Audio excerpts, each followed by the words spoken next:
o ex-presidente Lula estará em Minas Gerais nesta sexta-feira, e eu pergunto qual vai ser o peso decisivo de Minas Gerais para a eleição do próximo presidente da República. Tiago, Minas é o segundo maior colégio eleitoral do país.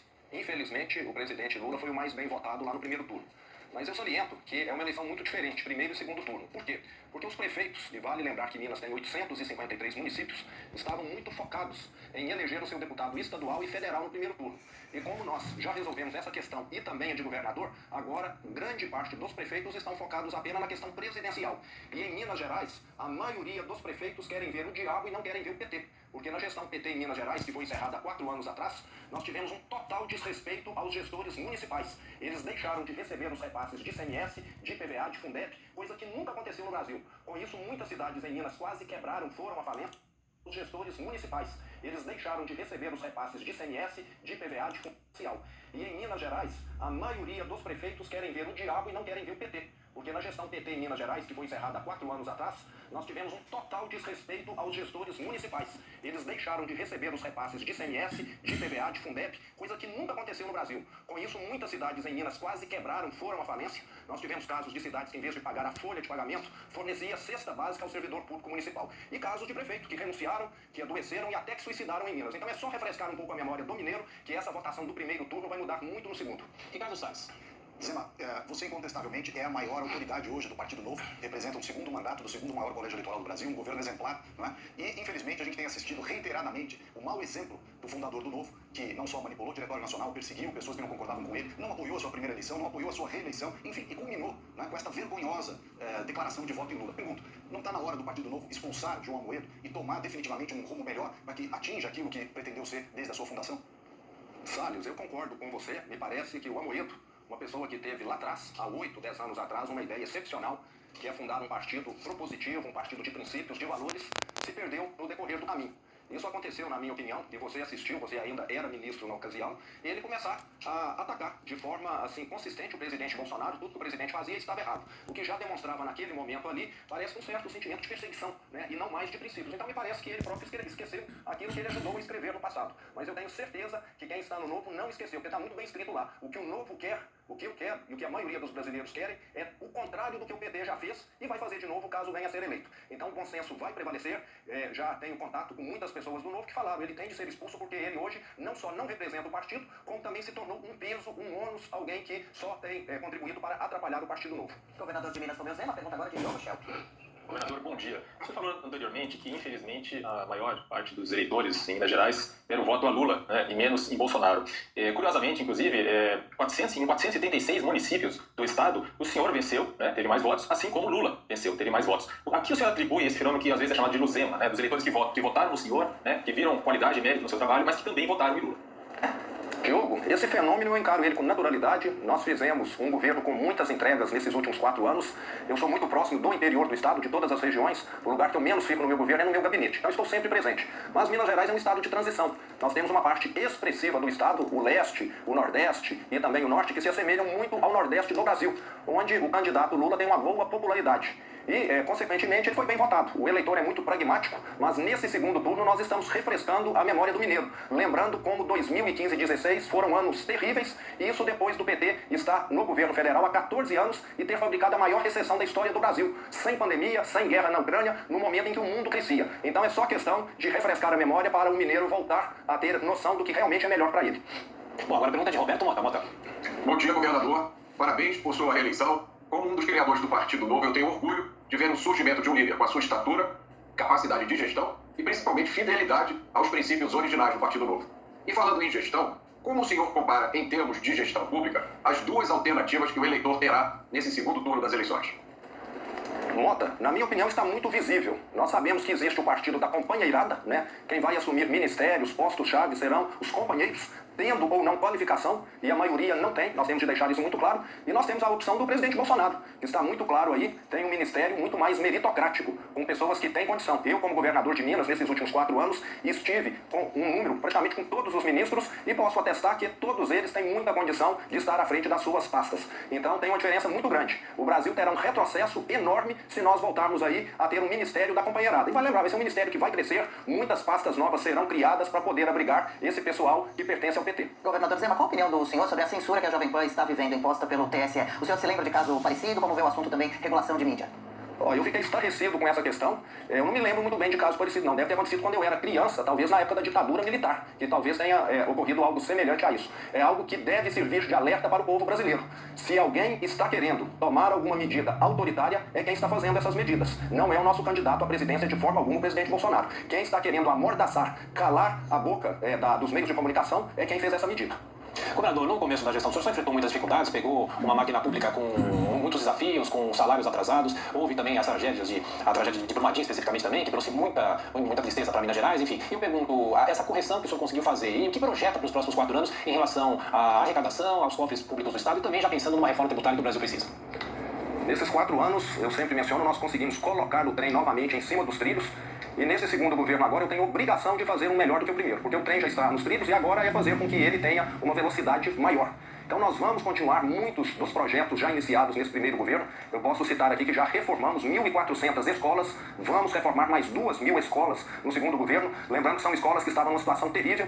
Já pavimentamos com asfalto novo 2.500 quilômetros de rodovias que foram recuperadas e vamos no segundo governo chegar a 10.000 quilômetros de rodovias que também estarão numa situação muito boa ao final do mesmo. Lembrando que nos últimos 10 anos, Minas Gerais só teve operação tapa-buracos. Na área da saúde, até dezembro desse ano, nós vamos cobrir todos os 853 municípios com o serviço do SAMU, e no segundo governo nós vamos concluir os 6 hospitais regionais que o PT abandonou há 7, 8 anos atrás as obras. Nós já temos recursos para que os mesmos sejam concluídos. 6 hospitais regionais de grande porte, todos eles no interior do estado. Essa ação, com outras que nós estamos conduzindo, vai fazer com que todas as regiões de Minas possam oferecer regionalmente atendimento médico de alta complexidade, evitando o que ocorre hoje. Eventualmente, alguns pacientes são deslocados 600, 700 quilômetros, dependendo da necessidade de tratamento. Isso vai ser reduzido para, no máximo, 200 quilômetros com essa interiorização da alta complexidade.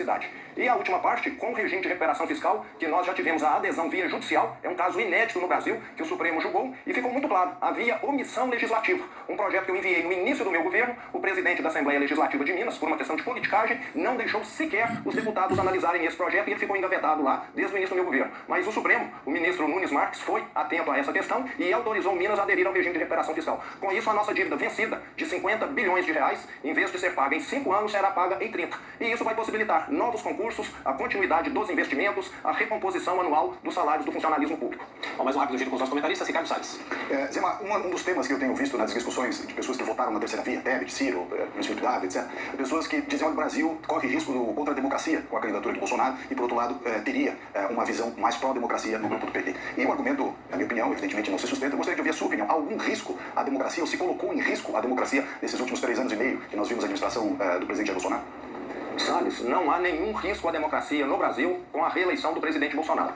O que acontece, tanto você quanto eu, que conhecemos um pouco o presidente Bolsonaro, é que ele tem uma impulsividade natural.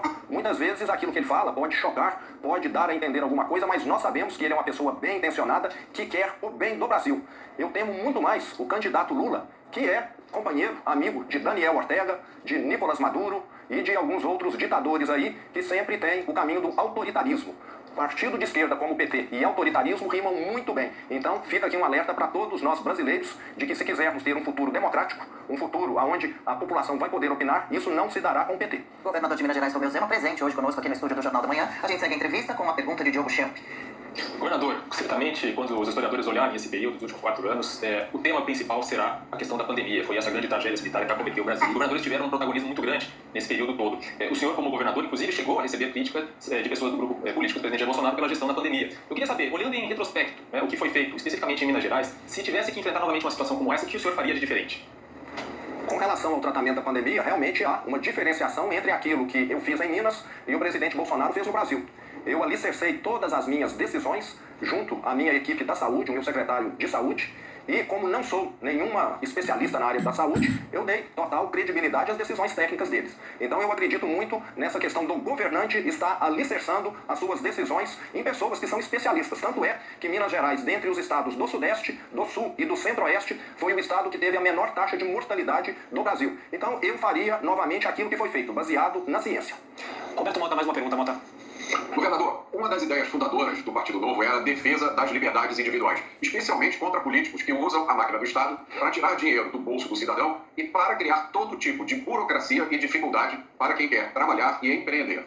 Na sua opinião, qual das duas opções no segundo turno é a melhor, tanto para trabalhadores quanto para empreendedores e empresários?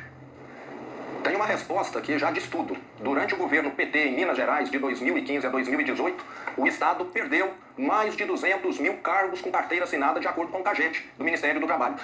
Na minha gestão, nós já criamos mais de 500 mil de empregos com carteira assinada. E o que aconteceu a nível federal foi isso. E olha que o governo Bolsonaro enfrentou uma pandemia e enfrentou uma guerra na Rússia. Situação que o PT lá atrás não enfrentou. Governador Zema, nós estamos a menos de 10 dias do segundo turno. Na opinião do senhor, o que deve ser feito pelos candidatos nessa reta final? Nesse curto período, qual, na opinião do senhor, vai ser o fator que vai decidir a vitória do próximo presidente? Qual orientação o senhor dá para o eleitor ainda indeciso? A orientação que eu dou para o eleitor aqui é o seguinte: nós já tivemos no Brasil, por 14 anos, um governo Lula-Dilma. E parece que ficou na memória de alguns brasileiros, de maneira totalmente equivocada, que o Brasil teve bons momentos. Eu comparo o governo Lula a um atleta que toma anabolizante. Ele vai ganhar musculatura, ele vai melhorar a performance dele, ele vai ganhar medalhas, ele vai ficar famoso, vai para a Olimpíada, etc. Depois vão descobrir que aquilo foi uma farsa. E aí vai vir problema renal, problema hepático, problema cardíaco. O que o PT, Lula, Dilma fizeram com o Brasil foi isso. Venderam, fizeram uma série de ações irresponsáveis que culminaram com o quê? Com a maior recessão, com a maior crise do Brasil em 2015 e 2016. 3 milhões de desempregados nós tivemos naquela ocasião. Todo mundo aqui que está nos acompanhando vai conhecer alguém que perdeu o emprego, alguém cuja empresa foi à falência ou encolheu, que é o caso da empresa que eu administrava. Eu, naquela ocasião, tive de reduzir o quadro da empresa em 2.500 funcionários da empresa que eu administrava. A pior recessão que eu enfrentei na minha vida. E como eu disse anteriormente, o mundo estava crescendo. Só o Brasil afundando. Não tinha pandemia, não tinha guerra. Tinha prosperidade. E o PT, com a sua corrupção, com a sua incompetência, escândalos, fabricou a maior crise da história do Brasil. Então o brasileiro precisa, nesse momento, de refrescar um pouco a memória. Mas eu bem fechar nossa conversa, eu cheguei a citar a reforma tributária, mas para o ano que vem, a partir do ano que vem, pelos próximos 4 anos, qual é a reforma das reformas? Reforma tributária, administrativa e até mesmo a reforma política que não sai do papel porque muitas vezes os políticos não querem mudar as próprias regras. Na minha opinião, todas as reformas são importantíssimas. Se eu tivesse de priorizar, eu priorizaria a reforma administrativa. Dar mais racionalidade para o Estado.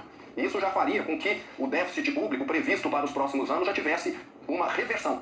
Em segundo lugar, eu colocaria uma reforma tributária. O Brasil é onde o passado é imprevisível, é o único país do mundo. Qualquer pessoa está sujeita a receber uma cobrança do município, do Estado ou da União a qualquer momento, mesmo tendo pago tudo corretamente, se houver uma mudança de entendimento por parte dos tribunais. Isso ocasiona uma insegurança jurídica muito grande. E precisamos também de uma reforma política, porque hoje, num estado como Minas Gerais, eu vi deputados estaduais e federais terem de andar por um estado que é do tamanho da França, com campanhas caríssimas, e algumas regiões sequer elegeram um representante. Então isso causa um desequilíbrio muito grande e não é a melhor maneira. Nós precisávamos ter algo próximo de um voto distrital. E o Brasil, infelizmente, tem sido o país das pautas pequenas. Em vez de tratar esses grandes temas que vão colocar o Brasil no futuro, fica se tratando aí de assuntos secundários. Parece que o legislativo no Brasil não está acostumado a assumir a sua responsabilidade, a ter coragem de votar pautas muitas vezes consideradas complexas ou impopulares e fica votando coisinha pequenininha, irrelevante, que vai atender uma categoria, que vai atender determinado setor somente. Governador de Minas Gerais, meu Zema, muito obrigado pela visita aos estudos da Jovem Pan em São Paulo. Boa sorte e sucesso sempre. Um abraço. Muito obrigado. Foi um prazer estar com vocês. Prazer.